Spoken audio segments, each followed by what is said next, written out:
और वहां पर 12 बजे के आपका मैं दोबारा रुक करूंगी बात के लिए। फिलहाल बड़ी खबर का रुक कर लेते हैं। किस तरह से मायावती आप कैसे एक बड़ा झटका उनको लगा है बीएसपी का, चुनाव आयोग पर निशाना। कैसे बीएसपी पहुंची थी मायावती पर जो बैन लगा था, चुनाव आयोग ने 48 घंटे का बैन लगाया था प्रचार को लेकर के।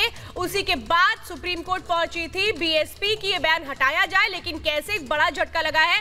बैन नहीं हटाया गया है, खारिज कर दी गई है वो याचिका। कल ही आपको बताया कि सुप्रीम कोर्ट ने चुनाव आयोग से पूछा था, जो देवबंद में मायावती ने धर्म के आधार पर वोट की मांग की थी, उस पर एक्शन क्या लिया गया। शाम होते होते चुनाव आयोग ने 48 घंटे का बैन लगाया और इसी बैन के खिलाफ मायावती पहुंची थी, बीएसपी पहुंची थी सुप्रीम कोर्ट, जहां से भी झटका लगा है। जी हाँ, माया को झटके पर झटका। पहले इलेक्शन कमीशन बैन और उसके बाद अब देखिए कोर्ट से भी झटका लगा। हालांकि आपको बताएं कि जब मायावती से इसके बारे में पूछा गया तो मायावती ने सीधे तौर पर चुनाव आयोग पर ही आरोप लगा दिया कि दलित विरोधी मानसिकता है चुनाव आयोग की, इसी वजह से मुझ पर बैन लगाया गया।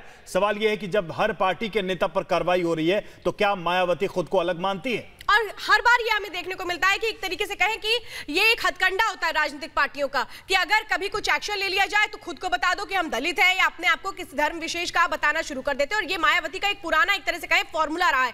जब भी उन पर एक्शन होता है तो वो हमेशा एक तरह से ये रोना शुरू कर देती है कि जानबूझ के सब कुछ किया जा रहा है। लेकिन सवाल ये उठता है कि वो बयान तो मायावती ने दिया था देवबंद में, किस तरीके से उन्होंने मुस्लिम वोटर्स को प्रभावित करने की कोशिश की थी। ये सब कुछ गैर कानूनी है। सुप्रीम कोर्ट ने भी जब साफ तौर पर पूछा था चुनाव आयोग से कि आपने एक्शन क्या लिया है, नोटिस तो भेज है, लेकिन आपने एक्शन क्या लिया है, तो शाम तक जब बैन लगा तो कैसे मायावती बौखला गई हैं। और अखिलेश राय इस वक्त हमारे साथ जुड़ चुके हैं। अखिलेश राय सुप्रीम कोर्ट से हमारे साथ जुड़े हैं। अखिलेश, क्या कहा है कोर्ट ने, क्या कहकर मायावती की आपत्ति को खारिज किया है?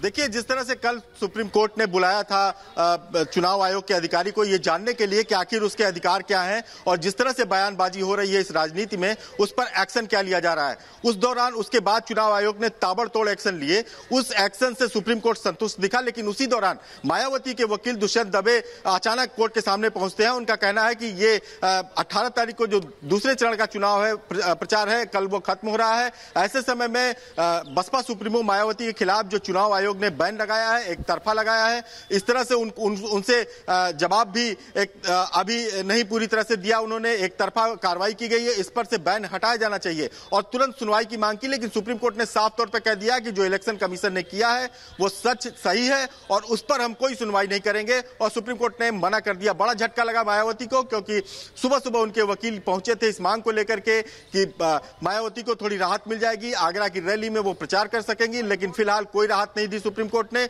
और जो चुनाव आयोग ने उनके ऊपर 48 घंटे का बैन लगाया है वो अब लागू रहेगा। बिल्कुल अखिलेश, आगे भी अपडेट लेंगे। जानकारी देने के लिए बहुत बहुत धन्यवाद। तो सुप्रीम कोर्ट ने साफ तौर पे कह दिया, जो याचिका दी गई थी बीएसपी की ओर से, उसमें यह कहा गया था कि इस जो रद्द की गई है 2 दिन प्रचार को लेकर के, इसको कैंसिल किया जाए। लेकिन सुप्रीम कोर्ट ने साफ तौर पे कह दिया कि जो भी एक्शन लिया गया चुनाव आयोग की ओर से वो बिल्कुल ठीक है। चलिए आगे